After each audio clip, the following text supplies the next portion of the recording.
Departmental यो तोडेको छ नि, यो पनि तोडेको छ नि, यो पनि तानेको त हैन। उयो मिटकेस तोडेको छ नि पछाडिबाट। হাতির হানা অব্যাহত ডুয়ার্সের চা বাগানে।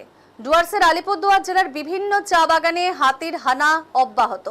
প্রতিনিয়ত হাতি কোনো না কোনো চা বাগানে হানা দিয়ে ক্ষয়ক্ষতি চালাচ্ছে। রবিবার গভীর রাতে ডুয়ার্সের ভার্নাবাড়ি চা বাগানে হাতির হানার ঘটনা ঘটেছে। ভার্নাবাড়ি চা বাগানের মাইলা লাইনে হাতি হানা দিয়ে কিন্তু এলাকার বাসিন্দা নকুল ধামাইয়ের ঘর ভেঙে দেয়। পরবর্তীতে যশবন্ত লাইনে ধীরেন মঙ্গরের দোকানে হানা দিয়ে দোকান ক্ষতিগ্রস্ত করে।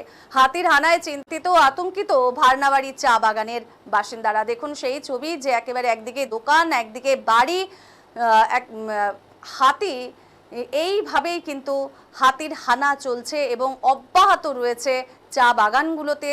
এবং রবিবার গভীর রাতে ডুয়ার্সের এই ভার্নাবাড়ির চা বাগানে হাতির হানার ঘটনা আবারও ঘটেছে। ভার্নাবাড়ির চা বাগানের মাইলা লাইনে হাতি হানা দিয়ে এলাকার বাসিন্দা নকুল ধামাইয়ের ঘর ভেঙে দিয়েছে এবং পরবর্তীতে যশবন্ত লাইনে ধীরেন মঙ্গরের দোকানে হানা দিয়ে দোকান ক্ষতিগ্রস্ত করেছে এবং এতেই কিন্তু আতঙ্কিত হয়ে পড়েছে ভার্নাবাড়ি চা বাগানের বাসিন্দারা।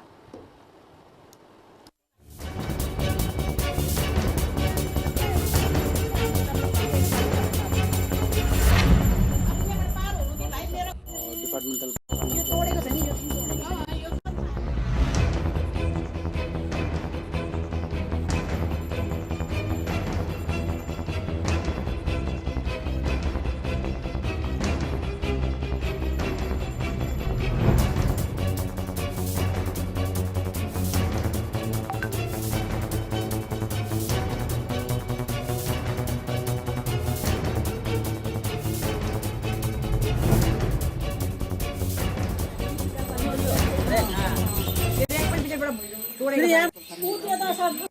जी, विषय यही है कि जैसे कल ही आया था सुबह, आज सुबह आया था। जैसे देख रहे हैं कि आप यहाँ पर हाथी तोड़ के गया है। बहुत बड़ा था वो हाथी, ठीक है। लिटरली घर में घुस के घर को तोड़ के गया एकदम पूरा अच्छी तरह से। और उस तरफ भी घर था, बगल वाले में भी घर है, वहाँ पर उसको भी नुकसान पहुंचा सकता था। पर हमारे थोड़ा उसकी वजह से हमने उसको भगाया, बल्कि भागा है वो हाथी। तो सेम चीज ये घटना 2018 में भी घटा है हमारे साथ में। यहाँ पर ये ऊपर माइला लाइन है, तो यहाँ पर भी 2018 में भी घटा हुआ था ये घटना सेम। पर भी तो हमने प्रशासन से भी हमने ये अपील किया था कि मतलब कुछ हो बोल के यहाँ पर, फिर भी कुछ भी नहीं हुआ। तो मेरा वन विभाग से यही एक रिक्वेस्ट है कि यहाँ का जो भी ऐसा हुआ है, ये घटना घटा है, इसके लिए कुछ कड़ी से कड़ी कार्रवाई की जाए। और फिर जिस तरह से है, जैसे आप देख रहे हैं कि हम लोग का जो क्षेत्र है ये आपका जंगली इलाके से सटा हुआ है, तो उस तरह से भी आप देख सकते हैं कि वहाँ पर ये मतलब इसमें क्या बोल सकते हैं, मतलब तो स्ट्रीट लाइट ये भी हो सकता है। स्ट्रीट लाइट आप कर भी सकते हैं, मतलब हम सेफ नहीं है। मतलब बोलने का मतलब ये है कि सेफ नहीं है। तो वहाँ पर जितने भी देख रहे हैं आप रास्ते में, जितने भी वहाँ पर स्ट्रीट लाइट एक भी नहीं है। तो प्रशासन से मेरा यही अनुरोध है कि आप स्ट्रीट लाइट का भी व्यवस्था कर दीजिए। और फिर वन विभाग से भी मेरा यही है कि आपका जो ड्यूटी है सर, वो ड्यूटी को अगर आप कंटिन्यूअसली रखेंगे, अच्छे से रखेंगे, तो हम सेफ रहेंगे लिटरली। और फिर प्रशासन से मेरा यही अनुरोध है कि सर, जैसे जिस तरह से क्षतिपूर्ति हुआ है, सिर्फ मेरे घर का ही नहीं और भी बगल 2-3 लाइन में हुआ है। और यही घटना 2018 में भी घटा था। हमने अपील भी किया था जाके प्रशासन से कि मतलब कुछ मुआवजा मिले हमको या कुछ इसके बारे में हो।